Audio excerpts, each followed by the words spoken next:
If you're just now starting to wrap, you might be confused about how many tools are out there. So in this video, we are going to talk about my favorite tools I use for vinyl wrapping vehicles. So the tools that you see here are things that I actually use every day. And I've gone the journey where I basically try a bunch of tools. And I think when you're first learning, you think that it's the tools and not you. So you actually end up exploring a lot more about, okay, if I get this, maybe I'll get better. Usually that's not the case, but I think these are tried and true, very simple. And at the end of this video, if you watch to the end, don't skip it, we're gonna show you what I live by. I mean, like one tool that I think every rapper should have, which saved me a lot of pain in the future. So we're gonna just kind of go through some of these tools that you see in front.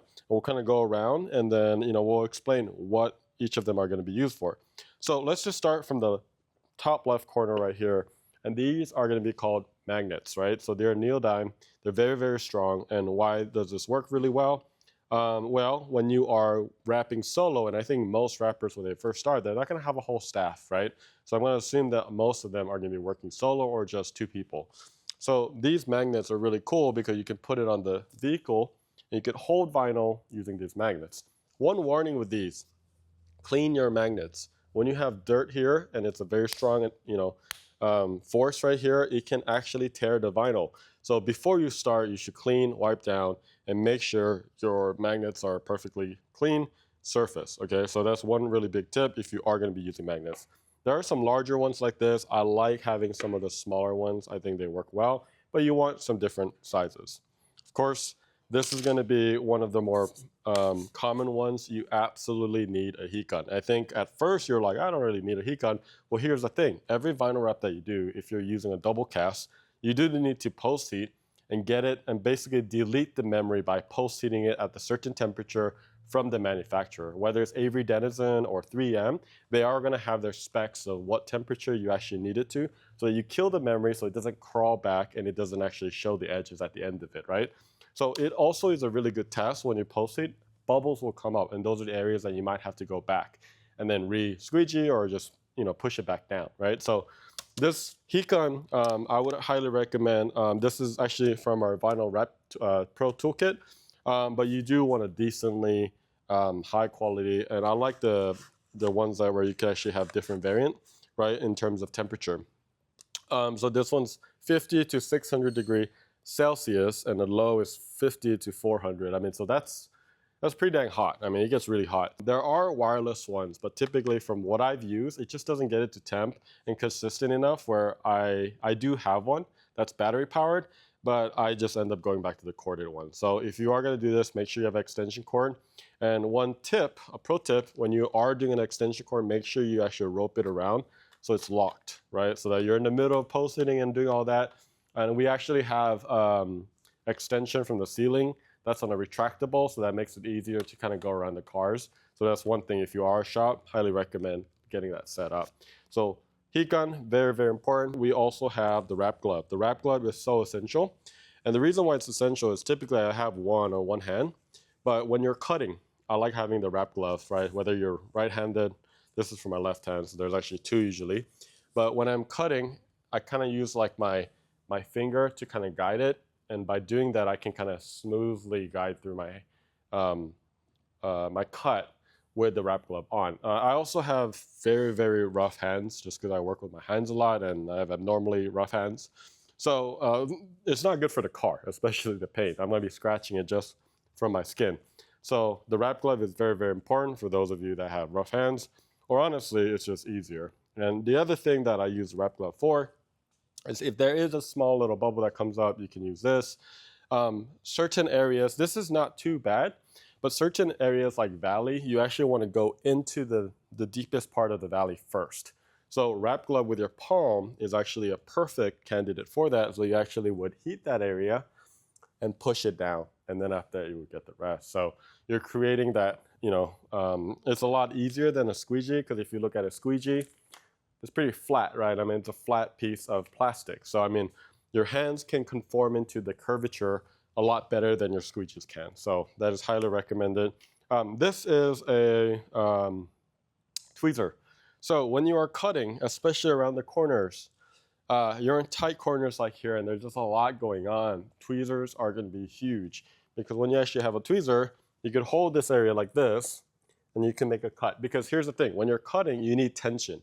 So you need to hold it across the vinyl, right, in order for you to cut it properly. If you don't have tension, what's going to happen? It's just going to kind of go in, and you're going to be actually putting and adhering it into areas that you actually don't want to. So, and also there's going to be times where you just need to pull it out. Like maybe it got wrapped around and you, instead of using your fingers and all this dead skin cells, you can actually use the metal tip. Just be very careful. These aren't sharp, which I like. And then basically grab it and then pull it back, right? You saw this tape. This is actually a tool that is very important as well. So in vinyl wrap, everything is typically dry install. And I'm talking about dry install, like the Avery Dennis SW900 line or the 3M2080, right? So when you are applying cast vinyl, some areas you actually don't want it to stick at all, right? So these, you can use blue tape, but I've just been using the frog tape for so long.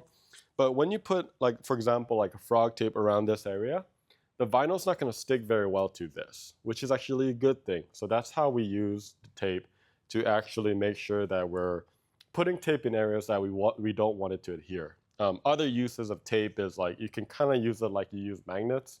You can actually use tape instead of magnets.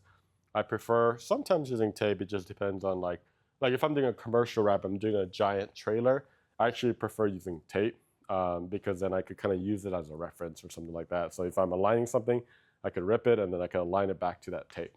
So I mean, there's so many uses of tape. The other ways, like for example, like the handles, I put the tape around it and I put like 2 layers at least. And then I, like whenever I cut the handle on the Tesla Model Y or 3, I actually cut right into the handle, right? But then I have 2 layers of tape. So I'm not actually cutting it, I'm not damaging the actual handle, and you're not gonna see anything on it. So the tape is a really good way if you have to cut because you need to go a little bit more overboard in coverage. But tape, a lot of usage where, where you're trying to prevent some areas from sticking, or you could also hold things, or you could also just protect whatever you're trying to protect. So many, many uses on this one. So this looks like a normal pen, but it's not. It's actually a little poker. So typically when you are using a poker, you can see right here, very, very small, right? But you want to go from an angle. Why? Because you poke right here, what's going to happen? You're going to hit the car, you're going to damage the car. But if you go from an angle like this, you're just poking the vinyl, and then you could relieve that area and then get the bubble out. So I mean, this is a really good use case. It looks like a pen. I think you should have this just in your toolbox just because it's very, very useful in this manner. So we got a couple, look, there's like 300 wrap sticks available, but what I've come around is these are the 3 tried and true that I use all the time. Number 1 is this little thing. I know this looks weird, but it is curved like that for a reason.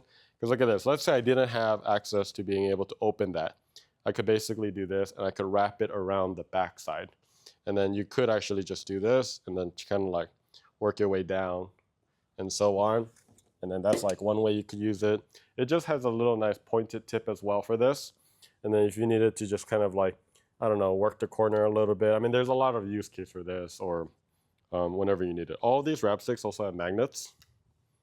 So it'll actually stick, so which is cool in terms of like organization. You can kind of see the magnets right there.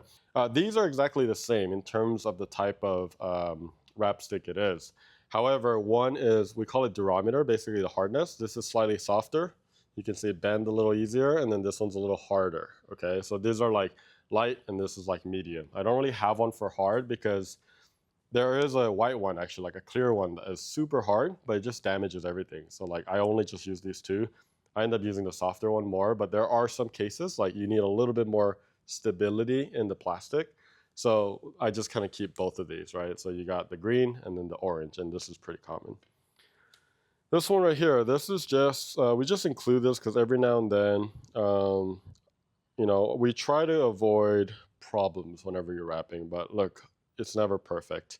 And I think one of the things that sometimes happens is the wraps will like curl within each other because what you're doing is you're pulling it vertically like this, so it's gonna want to do that, and then sometimes it rolls in and it folds into each other, especially the edges. So like sometimes you might want to use like this is like a weeding tool, So you can see it's just like a sharp little hook to kind of get that out. This is, you got to be very, very careful with this, right? Because it's sharp. It could actually puncture the vinyl very easily.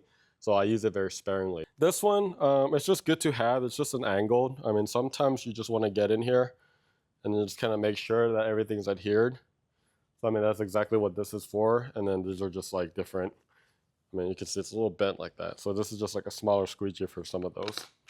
This is called the knifeless tape. It's called a knifeless tape because it can cut without a knife, but you can actually put it on any part of the vehicle, and then you could have vinyl, and then when you actually pull this,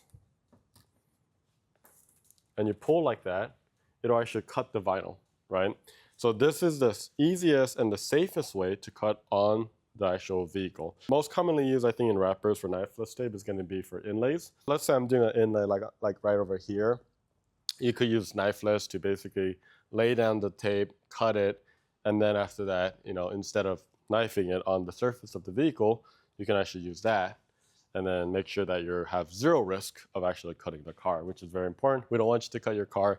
We want you to do it safely. You got like chargers and stuff like that that basically have like the stripes down the middle. Sometimes they use this. You know, if you wanted to make your car look like the cow and have like different camos and stuff, I don't know, like that's another way you could do it. There's a lot of usage for this actually. A lot of fun. You can have a lot of fun with this.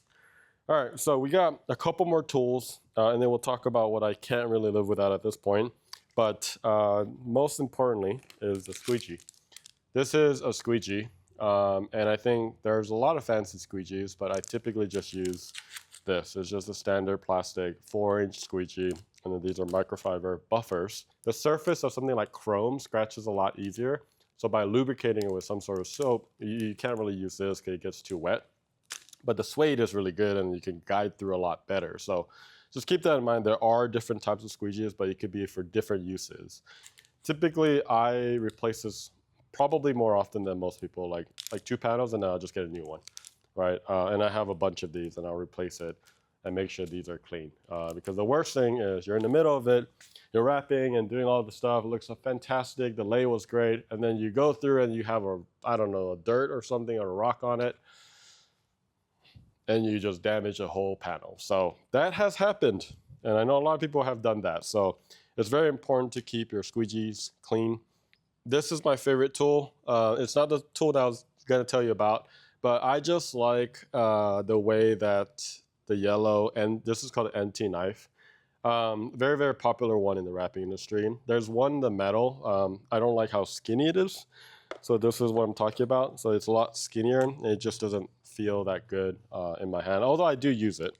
But this is like the nice width, and typically I hold it like this, and then sometimes I'll use like my middle finger or something, my other fingers to kind of guide it. But this really fits my hand really well. The number one thing for this one is, you know, I think when I was first learning, I did this a lot. Don't do that. You're basically ruining your knife, and every time you do that, it's kind of dulling out as well. But you want to, just like the squeegees, you want to get in the habit of replacing those blades fairly often as well. This is just a standard OFA blade from Japan. But you can see right here, there's a bunch of little lines right there. You basically take out the top of your knife, and then you could break it. Typically, I don't go to the end. Once I get like 3 left, I get maybe 3 or 4 out of it.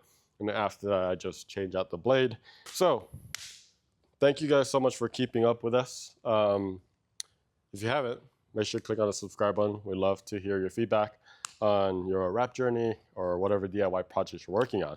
So, of course, I have to tell you what I can't live without. It's not about the heat gun. It's this. This is called the Afterburn.